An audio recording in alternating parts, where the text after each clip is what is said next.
চুকাফা হস্পিটেলত এটা কুৱেছ নামৰ এজেঞ্চিৰ যোগেদি কৰ্মৰত হৈ থকা ৬৬ গৰাকী কৰ্মচাৰীক হঠাৎ ছাঁটাই কৰা হৈছে তথা বহিষ্কাৰ কৰা হৈছে, কামৰ পৰা উলিয়াই দিয়া হৈছে, যাৰ বাবে আজি চুকাফা হস্পিটেলৰ সন্মুখত চাহ জনজাতি ছাত্ৰ সন্থাকে ধৰি স্থানীয় বহু সংখ্যক শ্ৰমিক তথা কৰ্মচাৰী আৰু স্থানীয় ৰাইজে উত্তাল প্ৰতিবাদ সাব্যস্ত কৰিছে। মই দেখুৱাইছোঁ চুকাফা হস্পিটেলৰ সন্মুখত এনেধৰণে তীব্ৰ প্ৰতিবাদী কাৰ্যসূচী ৰূপায়ণ কৰিছে কেইবা শতাধিক চাহ জনগোষ্ঠীয় লোকে।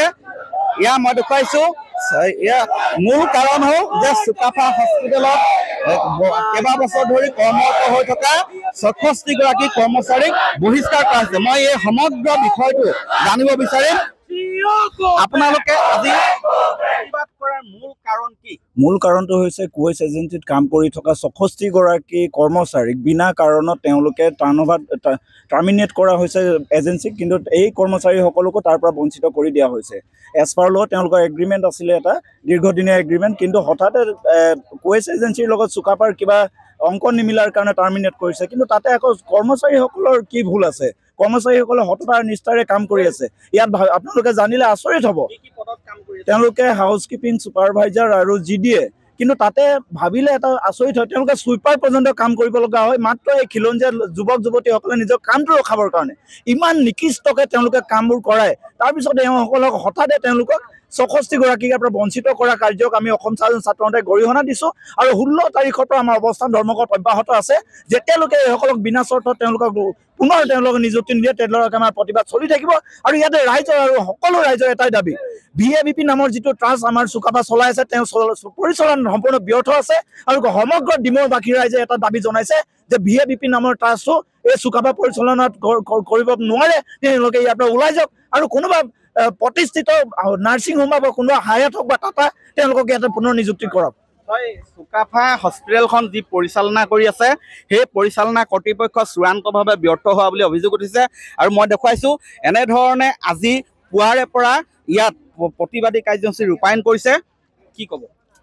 হয়, যিহেতু আমাৰ যিটো ৰজাবাৰী চুকাফা মাল্টি স্পেচিয়েল হস্পিটেলৰ যিজন CEO, এই CEOৰ যিটো মইমতালি আৰু যিটো কুৱেছ নামৰ যিটো কোম্পানী, এই কোম্পানীৰ যিটো মইমতালি, যিহেতু 3 বছৰ ধৰি ৬৬ গৰাকী যি কৰ্মচাৰী ইয়াত কৰ্মৰত হৈ তেওঁলোকৰ সংসাৰ চলাই আছিলে, তেওঁলোকে বহু ছাত্ৰ ছাত্ৰী তেওঁলোকে কলেজ এৰি ইয়াত তেওঁলোকে কৰ্মচাৰী হিচাপে নিযুক্তি হৈ আছিলে। তেওঁলোকক হঠাৎ হঠকাৰীভাৱে তেওঁলোকে এটা সিদ্ধান্ত লৈ ৬৬ গৰাকী কৰ্মচাৰীক তেওঁলোকে ইয়াৰ পৰা বিদায় দিছে। আৰু এই যি তেওঁলোকে হঠকাৰী সিদ্ধান্ত লৈছে, এই হঠকাৰী সিদ্ধান্ত কিন্তু অসম ছাত্ৰ সন্থাই কেতিয়াও মানি নলয়। আৰু ইয়াৰ ওপৰত যেতিয়া আমি প্ৰতিবাদ কৰিছিলোঁ, বিভিন্ন সময়ত আলোচনা হৈছিলে, আলোচনা হোৱাৰ পাছতো তেওঁলোকৰ যিটো মইমতালি চলি আছে, যিহেতু আমি প্ৰতিবাদ কৰিব গৈছোঁ আৰু প্ৰতিবাদৰ কণ্ঠ ৰোধ কৰিবৰ কাৰণে তেওঁলোকে যি আমাৰ অসম ছাত্ৰ সন্থা ডিমৌ শাখাৰ বৰ্তমানৰ সভাপতিৰ ওপৰত তেওঁলোকে গোচৰ ৰুজু কৰি প্ৰতিবাদৰ কণ্ঠ ৰোধ কৰিবলৈ বিচাৰিছে।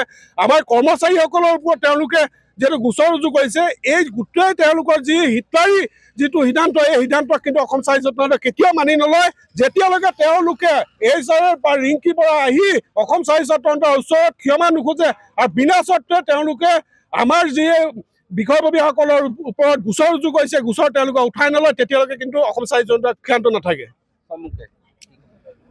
অসম ছাত্ৰ সন্থাৰ লগতে শিৱসাগৰৰ বিভিন্ন জাতীয় জনগোষ্ঠীয় সংগঠনৰ দাবীত ONGC কৰ্তৃপক্ষই এই চুকাফা হস্পিটেল নিৰ্মাণ কৰিছে। আৰু ONGC কৰ্তৃপক্ষই হস্পিটেলখন পৰিচালনা কৰিবৰ কাৰণে BAVP নামৰ এটা প্ৰতিষ্ঠানক গতাইছে। আৰু এই BAVP প্ৰতিষ্ঠানটোৱে কেৱল খিলঞ্জীয়া বিৰোধী তেওঁলোকে কামবিলাক কৰি আছে। তেওঁলোকে চেয়াৰমেন যিজন আনন্দ পাণ্ডাৰী, তেখেতে নাগপুৰত বহি পিনে ইয়াত নিৰ্দেশ দিব যে খিলঞ্জীয়া লোকসকলক খেদুৱাৰ যি ষড়যন্ত্ৰ কৰিছে আমি অসম ছাত্ৰ সন্থাই কোনো কাৰণতে নামানো।